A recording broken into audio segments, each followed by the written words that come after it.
Hello students, welcome to winning कस्ट online classes. आज हम बेसिकली यहाँ पे किसी चैप्टर को या इंपॉर्टेंट क्वेश्चन को डिस्कस नहीं करेंगे। आज उससे भी ज़्यादा इंपॉर्टेंट चीज़ है, क्योंकि अब आपको पता होगा कि सिर्फ हमारे पास 2 ही महीने बचे हैं। कल से मार्च स्टार्ट हो जाएगा और अब हम लोगों की जो तैयारी है वो बहुत ज़्यादा तेज़ी से करनी पड़ेगी।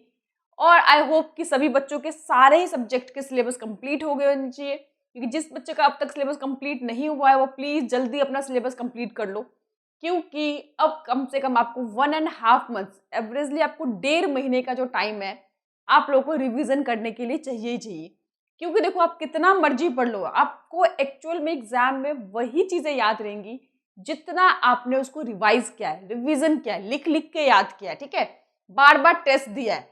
बाकी चीज आप जितना मर्जी पढ़ लो वो आपको इतने अच्छे से याद नहीं रहते। इसीलिए क्या करना है, अब आप लोगों को सबसे पहले तो आप लोगों को क्या करना है कि अपने बुक जो है, यानी कि किस किस बुक से पढ़ना है, कौन से नोट से पढ़ना है, वो आप लोग पहले बिल्कुल स्पेसिफिक कर लीजिए। ठीक है, अननेसेसरी की बुक, क्योंकि बहुत सारे बच्चे बहुत सारी बुक्स ले आते हैं, उससे क्या होगी कि अब कंफ्यूजन होगी। अब आपको पूरा पहले से अच्छे से डिसाइड कर लेना है, क्लियर कर लेना है कि मुझे इसी बुक से, इसी नोट से एंड तक रिवाइज करना है, जिसमें सारे इंपॉर्टेंट चीजें हो। ठीक है, बाकी जितने भी बुक्स एक्स्ट्रा है उनको साइड कर दीजिए। ठीक है, वेरी स्पेसिफिक हो जाइए, क्योंकि सबसे पहले आपको पता है इस साल एग्जाम में काफ़ी टाइम सिलेबस बदला है, बहुत कुछ चेंज हुआ है। ठीक है, लेकिन अब जो है सब कुछ क्लियर हो चुका है। आई होप सभी को क्लियर हो गया होगा कितने चैप्टर्स है, कौन कौन से टॉपिक है, क्या क्या आपके एग्जाम में इस साल जुड़े हैं या डिलीट हुए। अब आपको क्या करना है, सबसे पहला काम कि सभी बच्चों को एनसीईआरटी पे फोकस करना है। देखिए, बोर्ड के जो एग्जाम होते हैं वो 80% जो होते हैं वो एनसीईआरटी से ही आते हैं। ठीक है, और इस बार और ज़्यादा एनसीईआरटी से ही आएंगे, तो इसीलिए आपको क्या करना है कि एनसीईआरटी, आपको सबसे पहले बुक क्या पढ़नी है, एक आपको एनसीईआरटी, ये बुक सभी बच्चों के पास होनी ही चाहिए। और इसको आप 2 बार 3 बार 4 बार, जितने बार ज़्यादा हो सके उसको रिवाइज की, तो कम से कम आप लोगों को 3 से 4 बार रिवीजन आपकी होनी ही चाहिए। ठीक है, एक आपको एनसीईआरटी की बुक रखनी है। दूसरा, आप लोगों को जो भी नोट्स है, नोट्स आप लोग, हो सकता है कि आपको किसी ने, हो सकता है कोई प्रीवियस ईयर का टॉपर बच्चा, उससे आपने नोट्स ले लिया, कोई पहले आपको कोई बड़े भाई बहन उसके आपने नोट्स लिया हो, या किसी के भी आपने नोट्स पढ़े हो, या आपने खुद सेल्फ मेड, कुछ बच्चे बहुत अच्छे होते हैं जो खुद स्टडी करते हैं, अच्छे से नोट बनाते हैं, तो वो नोट्स अब आपको क्लियर कर लेना है कि किस नोट्स में से पढ़ना है। कि बहुत सारे बुक खोल के बैठोगे, क्योंकि जब एग्जाम में आपको 2 या 3 दिन की छुट्टी मिलेंगी, उस टाइम पे आप 100% सारे जो बुक्स आपने पूरे साल पढ़े उसमें से रिवाइज नहीं कर सकते। तो अब क्या करना है, आपको वही बुक्स रखनी है, वही नोट्स रखना है जो एंड तक आप उसमें से रिवाइज कर सको। तो अब आपको क्या करना है, अपनी एनसीईआरटी बुक, नोट्स रखनी है, प्लस एक रिवीजन नोट रखना है। क्या रखना है आपको, एक रिवीजन नोट। रिवीजन नोट समझते हो ये क्या होता है?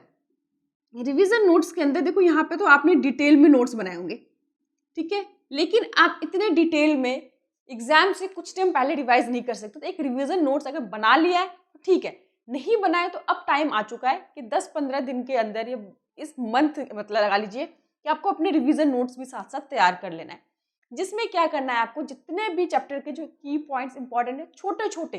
ठीक है, अब आपके 6 मार्क्स से क्वेश्चन है, 6 मार्क्स में आपको 1 पेज लिखना है। आप 1 पेज का नोट्स नहीं बनाओगे, सिर्फ उसके जो मेन मेन पॉइंट्स होंगे, मेन मेन जो वर्ड्स होंगे, वो साथ साथ चैप्टर वाइज आपको बना लेना है, ताकि एग्जाम में आप सुबह उठते हो, ठीक है, आपके पास 2 घंटे 3 घंटे होते हो, उसको पहले रिवाइज करना है। तो पूरे सिलेबस को किस तरह से आप लोग 10 12 15 पेज के अंदर रिवाइज कर सको, that is called revision note. It's very important, वो भी आपको साथ साथ। और ये नोट्स देखो, ये नोट्स आप जिस मर्जी से ले लो, डिटेल नोट्स, लेकिन ये जो रिवीजन नोट्स है हर बच्चे को खुद ही बनाना है। अगर आपको बनाने में कोई दिक्कत हो तो मुझे बता देना, 1-2 चैप्टर के मैं आपको सैंपल बना के दिखा दूंगी कि कैसे बनाने हैं, और उसके बाद आपको खुद ही बनाना है, क्योंकि ये नोट्स आप जब तक खुद नहीं बनाओगे आपको चीज़ें क्लियर नहीं हो पाएगी। उसके बाद मैंने बताया आपको कि इकोनॉमिक्स हो गए, चाहे इंडियन इकोनॉमिक्स हो गए, मैक्रो हो गए, हिस्ट्री हो गए, पॉलिटिकल साइंस हो गए, इन सभी चैप्टर के आप लोगों को वीडियो अच्छे से मिल चुके हैं, इंपॉर्टेंट क्वेश्चन मैं डालती जा रही हूँ। इसके बाद हर एक सब्जेक्ट के मैंने 3 सैंपल पेपर बनाए। ठीक है, ये सैंपल पेपर इतने इंपॉर्टेंट है कि अगर आप बच्चे ने इसको कम से कम 2-3 बार रिवाइज कर लिया, ठीक है, चाहे वो एमसीक्यू हो, चाहे शॉर्ट क्वेश्चन हो, चाहे लॉन्ग क्वेश्चन हो, पॉलिटिकल साइंस का मैप हो, कार्टून हो, अगर आपने ये 3 सैंपल पेपर अच्छे से कर लिया, 100% कर लिया, यकीन मानिए आपके 90% से कम बिल्कुल नहीं आएंगे। ये हर साल आप लोग पीछे अगर रिकॉर्ड करेंगे या बच्चों कमेंट्स पढ़ेंगे तो शायद आपको पता चल जाएगा कि ये ऐसे पैटर्न से, क्योंकि जितना भी मेरा एक्सपीरियंस है सभी को उठाकर मैं पूरे काफ़ी टाइम लगा के, पूरे ऑलमोस्ट 3-4 महीने मुझे लगते हैं इसको बनाने में, डिटेल में बना के 3 सैम्पल पेपर बनाती हूँ मैं, जो एग्जाम से कुछ टाइम पहले, ये आपको मार्च के एंड तक मैं बेसिकली दूंगी, 15 मार्च के बाद में दूंगी, ताकि ये 3 पेपर आप लोग कम से कम 3 से 4 बार रिवाइज करना है।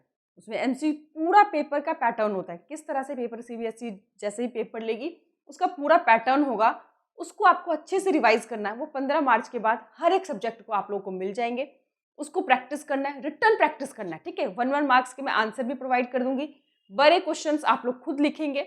अगर कोई क्वेश्चन समझ नहीं आए, आपको नहीं मिल रहे, आप लोग मुझे कमेंट करेंगे, मैं उसका आंसर आपको प्रोवाइड कर दूंगी।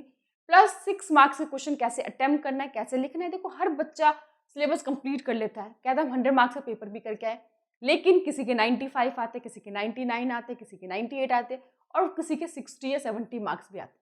तो रीज़न क्या होता है, लिखने का जो तरीका है, जो वर्ड्स आपको सेलेक्ट करना है, जो लिखने की आपको लेंथ देनी है, समझ आए, ये बहुत ज़रूरी है कि कैसे आंसर्स को लिखना है। तो वो लिखना भी मैं आप लोगों को सिखाऊंगी। तो इसीलिए बोल रही हूँ कि प्लीज़ जिन्होंने सिलेबस नहीं कंप्लीट किया है, 15 दिन के अंदर 15 मार्च तक, चाहे आपको ज़्यादा पढ़ना पड़े, चाहे आपको रात की शिफ्ट लगानी पड़े, चाहे दिन की शिफ्ट लगानी पड़े, जैसे मर्जी करके 15 मार्च तक आप लोगों को सिलेबस कंप्लीट करना है। क्योंकि ये जो 1.5 मंथ्स है उसके अंदर सिर्फ और सिर्फ रिवीजन करना है। जितने ज़्यादा टाइम हो सके, कम से कम 4 से 5 बार आपको हर एक सब्जेक्ट की रिवीजन करने, रिटर्न प्रैक्टिस करना है, उसको एनसीईआरटी को 3-4 बार डिटेल में रीड करना है। क्योंकि आपको पता है पेपर का पैटर्न ही ऐसा हो गया कि एमसीक्यू के लिए आपको डिटेल में चैप्टर को रीड करना पड़ता है, कहीं से कुछ भी आ सकता है, ठीक है। तो ये चीज़ आप लोग 15 मार्च तो प्लीज़ करके रख लीजिए। उसके बाद बहुत से बच्चे कमेंट भी आ रहे थे, मैम प्लीज़ लाइव आइए, लाइव आइए।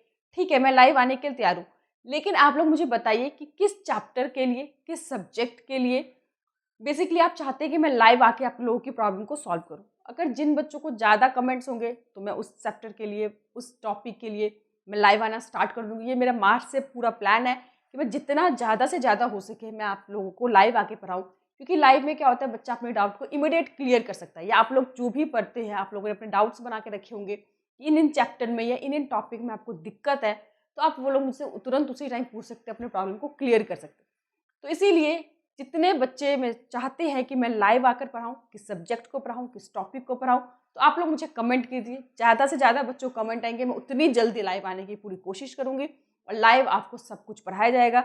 बाकी कितने बच्चे चाहते हैं कि ये 3 सैम्पल पेपर आपको मिले, ठीक है। अगर ज़्यादा स्टूडेंट के चाहेंगे तो मैं जल्दी प्रोवाइड करूँगी, क्योंकि देखो सब कुछ आप पे डिपेंड करता है कि आप लोग किस चीज़ के लिए इंटरेस्टेड हो, ठीक है। क्योंकि मार्क्स आप लोगों को लाना है, ठीक है। हम लोग आपकी मदद करेंगे, लेकिन तभी मदद करेंगे जब आप लोग मदद लेना चाहोगे, हेल्प आपको चाहिए होगा। ज़बरदस्ती हम ऑफर करेंगे तो कुछ नहीं होगा। जो बच्चा इंटरेस्ट सच में पढ़ना चाहेगा, जो सच में चाहेगा कि ठीक है मुझे सोर्सेज चाहिए, मुझे हेल्प चाहिए, मुझे गाइडलाइन चाहिए, गाइडेंस चाहिए, तो उसी को मदद मिलेगी। जो नहीं पढ़ना चाहता उसको दुनिया में कोई भी नहीं पढ़ा सकता, ये बात आप ध्यान के चलिए, ठीक है। तो आप लोग मुझे कमेंट करिए, ज़्यादा से ज़्यादा बच्चों के कमेंट होंगे, प्रॉब्लम होंगे, तो उस टॉपिक, उस सब्जेक्ट पे मैं संडे से लाइव होना स्टार्ट कर दूँगी। Thank you.